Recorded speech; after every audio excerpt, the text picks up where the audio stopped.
देखो दोस्तों, बहुत सारे कमेंट मुझे आते हैं, व्हाट्सएप पर भी मैसेज आते हैं कि आप जो है इंग्लिश के लिए कंटेंट बनाइए, मतलब वर्ड मीनिंग दीजिए, ग्रामर के रूल्स दीजिए। देखो मैं ये सब नहीं देता हूँ क्योंकि मैं नहीं मानता ये सब की उतनी ज़्यादा ज़रूरत है। इंग्लिश स्पोकन के लिए आपको ज़्यादा ग्रामर रूल्स रटने की ज़रूरत नहीं है। आप अगर गलत दिशा में जा रहे हो तो मुझे ये भी बताना पड़ेगा कि आप गलत दिशा में जा रहे हो। देखो इंग्लिश के लिए ज़्यादा ग्रामर रूल्स रटने की ज़रूरत नहीं, जितना आप जानते हो वो इनफ है, और ज़्यादा वर्ड मीनिंग या फिर सेंटेंस पे फोकस करने की ज़रूरत नहीं है। वरना 2 3 4 साल तक आप इसे ही करते रह जाओगे। इससे बाहर निकलो।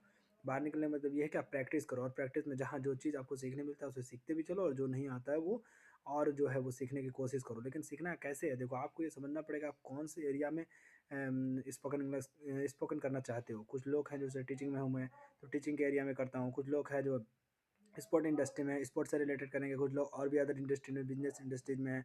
तो सबकी इंग्लिश की वर्ड्स अलग होते हैं, सेंटेंसेस अलग होते हैं, सबकी जो है ज़रूरतें अलग होता है। उस हिसाब से आपको करना है, ठीक है? वैसे करना है, ठीक है?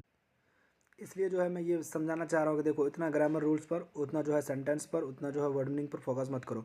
फोकस करो स्पीकिंग पर। जब ज़्यादा से ज़्यादा बोलोगे तो आपको ज़्यादा से ज़्यादा स्पीकिंग में दिक्कत आएगी। जब दिक्कत आएगी तो फिर उसको इम्प्रूव करना ज़रूरी है। देखो स्पोकन इंग्लिश बिल्कुल ही अलग होता है। जब आप ट्रांसलेशन बनाने जाओगे, ये गाय है, ये कुत्ता है, ये बिल्ली है, स्पोकन में ज़्यादा यूज ये नहीं होता है, इस बात को याद रखना। स्पोकन करने जाओगे वहाँ जो है जो सेंटेंस यूज होगा उस हिसाब से उस सेंटेंस के अकॉर्डिंग सीखो आप। बहुत ज़रूरी, यही वजह है कि ट्रांसलेशन बनाने वाले स्टूडेंट को इंग्लिश स्पोकन नहीं आता है।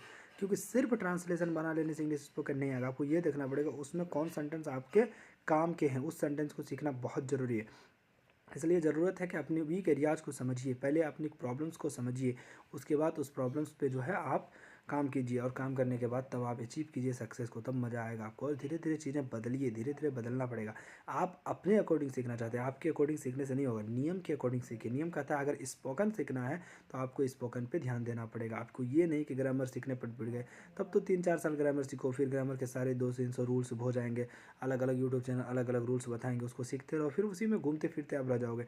सिंपल सा एक स्ट्रेटेजी है मेरे पास, जो सिंपल और शॉर्ट तरीका है। कहते हैं सक्सेस के लिए कोई शॉर्ट नहीं है, लेकिन स्पोकन के लिए तो तरीका जो है उसको सीखना पड़ेगा ना। शॉर्ट क्या बोलोगे, वो तो वही तरीका वही है। वो है कि आपको स्पोकन करना पड़ेगा। आपके आसपास माहौल नहीं भी है फिर भी सीखना पड़ेगा आपको। देखो बिना मेहनत के नहीं मिलेगा, यही तो एक स्ट्रगल है कि आपके पास माहौल नहीं है, आपके पास सुविधाएं नहीं है, फिर भी आप ज़बरदस्ती लगे पड़े हो, सीख रहे हो सीख रहे हो सीख रहे हो। फिर जा करके सीखोगे और बोलना स्टार्ट करो। देखो बोलना स्टार्ट करो, आपसे ऐसे काम नहीं चलेगा। बोलना स्टार्ट करो मेरे भाई। और जिसके पास कोई पार्टनर नहीं है बोलने वाला, वो कमेंट करो कि मेरे पास कोई पार्टनर नहीं है, फिर मैं उसको रिप्लाई करूँगा, कुछ बेहतर ही सोचूंगा, ठीक है? बेहतर सोचूंगा। अगर मुझे ऐसे 5 10 स्टूडेंट मिलते हैं जिनके पास कोई पार्टनर नहीं है, बात करने वाला कोई, उसका सपोर्ट करने वाला नहीं, फिर उस पर मैं कुछ विचार करूँगा, कुछ सोचूंगा आगे, ठीक है?